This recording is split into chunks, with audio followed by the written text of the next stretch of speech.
Hey, good morning, guys. It's Coach Jessica just checking in. We had that super long call on Saturday, and I know a lot of you are watching that and rewatching it and processing through it. So I wanted to check in with y'all and see how you're doing. Definitely have been hearing from different ones in the group. Some of you guys are a little bit more quiet. I hope that means that you're still participating from afar. But one of you brought up something yesterday that I think is worthy of a live video to talk about. And that is, what do we do when we notice a secondary addiction has popped up? And I don't say addiction in quotes because it's not a real addiction, but it's because you may be just realizing that this is another area that has a stronghold in your life. And it's interesting because this is a subject that I have covered in an advanced eating disorder group, meaning after you've gone through eating disorder healing, one of the things that we look at and talk about is the fact that most of us who have an eating disorder have other addictions. In fact, most of us have three. So I say there's secondary and tertiary addictions. And so a lot of times people come to me, or they have come to me over the years, and their primary addiction was actually not food addiction. They have struggled with alcohol or drug abuse, and food was secondary to that. Or, you know, for people who have food addiction and they know that, a lot of times they're very surprised that when they start to get food under control, there's these other areas of their life that pop up. And I know for myself, I was able to look back over history and look at times where I was in the hospital, or I had just gotten out and I had these brief periods of sobriety because I was in a contained situation, and other areas of my life would get out of control. And I would refer you back to that definition that's in the header of this page of what addiction is: something that is an obsession, a fixation, something that controls you. And so I want to first of all tell you this is super, super normal. Almost all of us have three addictions. Most of you can probably identify your two. It's either something, then food, or it's food and then something. But it is fascinating the number of people who have spending, overspending, shopping, compulsive shopping as a secondary addiction. And that's not everybody, but I have seen a huge amount of people. And so I am like you. That was actually mine also. The more I discovered that I got food under control, the more I started to realize that my finances and my spending and money was out of control. And this really wasn't a new thing for me. I looked back over time, and I think I had the luxury of making a lot of money at one point. So when that's the case, you don't notice that much. You can kind of get away with overspending, over shopping. But I'm not in that position in my life now that I can just buy whatever I want to and not have it have an impact on my family and my life. And I'm very passionate about living a debt-free life. That's actually something I work with people on separately as a life coach, is getting debt-free and the freedom that that brings. My cars are paid off, the house is paid off.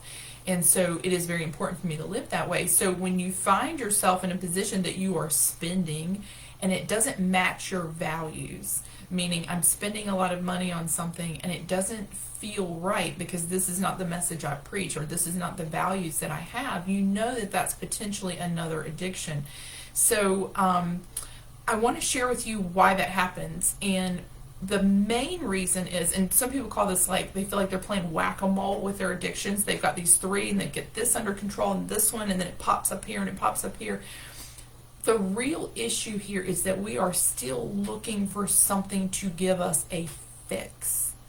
And the way I see it is, I'm just going to use shopping because, again, that's one that came up here in the group, in finances.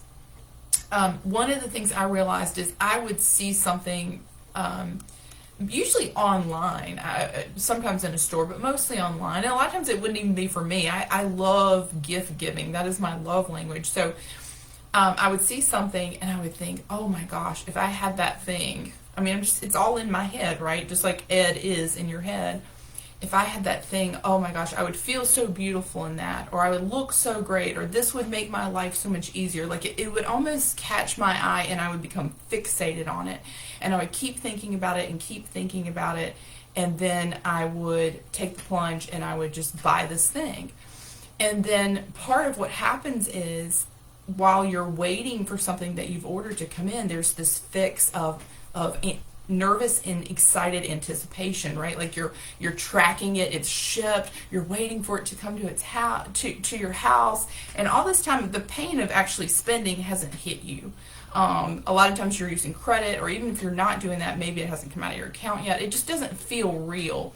And then eventually the thing gets to your house, and I know for me, more than 9 times out of 10, I would open it, I would be like, there would be this initial like, oh, sometimes it would be immediate disappointment, like, okay, well, this is not as great as I imagined. And other times it would be like, oh, this is cool. It would be something I would hang in my closet, or I'd sit in a corner, or whatever, and then I would never ever wear it or use it, and it certainly didn't give me the joy that it promised that it would give me when I became fixated on it. And food does the same thing. Food promises us a certain amount of joy. It promises us a certain amount of fulfillment. It promises to give us a fix. And then when we actually become fixated on it and remember that thought becomes an idea, the idea becomes a plan, and then the plan becomes an action. It's the same thing with shopping or other addictions. It's because we believe in the promise of this thing.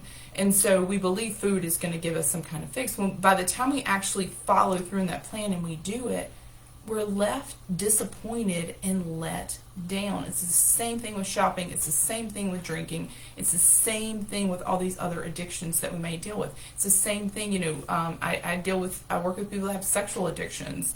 There are many, many things that hold all this promise. The excitement, the idea of it is so huge and so great that it becomes a plan. And then once the plan is executed, the reality of it is just a letdown. And then, of course, there are consequences that come with your actions. So I just want to tell you that these secondary and tertiary addictions, they really are normal, and they are the same thing. And I think that's why, a lot of times in these groups, I refer to Ed as the voice of sabotage, not just Ed, because the voice of sabotage can be about more than food. And you can continue to call that Ed if you want to, but the reality is there is a sabotaging voice that's trying to distract you, cause destruction, and ultimately potentially cause your death in some way. So I wanted to, first of all, normalize that because I see it all the time. Second, the real problem when you are transferring, where you're going from alcohol to food to shopping or some other order, the real problem is you're still not meeting your real need, and you're not working through the process of understanding that the thing that seems to be so exciting and holds so much promise is a lie. We started talking about on Saturday the fact that you hear this thought that's planted is a lie, and it grows and turns into an action. But the only way to do this, the only way to really get free from all of them is, there's a couple different things. One is you have to be willing to sit with discomfort, and most of us do not want to do that. I'm telling you though, that is a big part of the solution. You have to be willing to say, I am willing to sit with the discomfort of not getting the fix that this thing is promising me. Then you have to buy yourself some time. And you have to say, what is the reality based on what has happened in the past? So that's what I did with shopping, because it was literally just out of control. I had like 4 closets worth of clothes, and none of them had been worn. I had so much stuff with tags. And it was just such a waste, and just every time I'd walk by it, I would just see it as disappointment. And so when I started to conquer that, and I have conquered that, when I started to conquer that, I started to stop and say, the thing that is sucking me in and making me feel like it's going to be the thing that makes me feel good about myself, or it's going to hold all this promise to make my life better or easier or more fulfilled, how likely is it to be just like one of these other things that's hanging in the closet right now that doesn't bring me any joy or peace or promise? And so if I could pause and actually see it all the way to the end, it would break the hold that that thing had on me. I would actually picture that next dress or that next pair of shoes. I would picture them sitting in the closet unworn too, because likely that was the scenario based on my past. So being able to pause or halt, remember I brought up halting, and really think through what is the actual end going to be if I give in to this thing, will help you break free from it. But again, you have to be willing to, one, sit with discomfort, not giving into that temporary thing. Two, really explore what the outcome of doing this thing is going to be, the reality of that situation. And I think that is a huge hurdle to overcome. And then three, just like I've been telling you about eating, you have to bring it out into the light. You have to tell people about the things you're struggling with. And, you know, some things are very personal that we struggle with that can become fixations or addictions. You still need somebody that you can talk to about that, whether it's a life coach or whether it's a group. There's support groups for almost everything out there that you can possibly be addicted to. But keeping it secret allows that idea to keep growing and growing until it truly does become a plan, and then it ultimately has a stronghold on your life that you feel like you can't break free from, and you just have a mountain of regret and consequences that you have to deal with. So I wanted to bring that up to, one, again, normalize, but two, also just let you know you can break free from all of it. When you are transferring addictions, you still aren't addressing what your real need is. You're still trying to get a fix in a way. You're still trying to get an object. You're still trying to get food. You're still trying to get an illicit relationship. You're still trying to get any of those things to meet a need that it can't meet. And so establishing and figuring out in your life what your real needs are. What kind of holes do you have in your soul that you're trying to plug with food? What kind of holes do you have in your soul that you're trying to plug with relationships that are harmful? What kind of holes are you trying to plug with things? And that's serious. You can tell this is why I didn't intend this for this agenda. It is for an advanced food addiction group.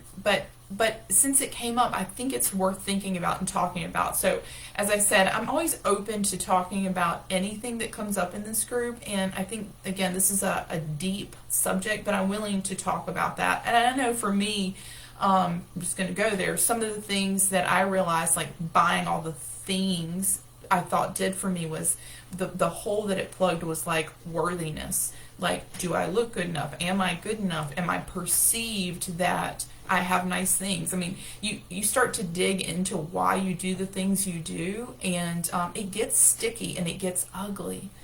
And it's still the only way through. Working through these things, acknowledging, and I encourage you to write down everything you think and discover about yourself. And again, share with somebody if you can. And start to realize that your worth has nothing to do with what you own. Your worth has nothing to do with your possessions or how much money you have or how things appear. Your worth has everything to do with the fact that you have a unique purpose in all the world. And we know that because there is only one of you. There will never be another you, and there never has been another you, which means you have unique purpose.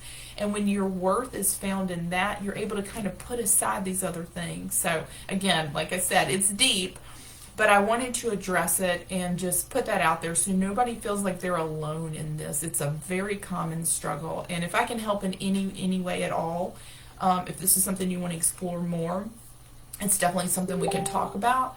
On Saturday, I definitely want to talk about the holiday that's coming up. I don't want to just be remiss. I mean, we're in a eating disorder group, and it's a time that's filled with not just eating temptations, but a lot of family situations that, whether it's loneliness and you don't have your family, or there are bad feelings, or there's people you only see a couple of times a year and they trigger you in some way, or if it's memory of different food behaviors with people and you're going to be around those people. We need to talk about those things on Saturday, but I'm also willing to add anything else that you guys want to cover.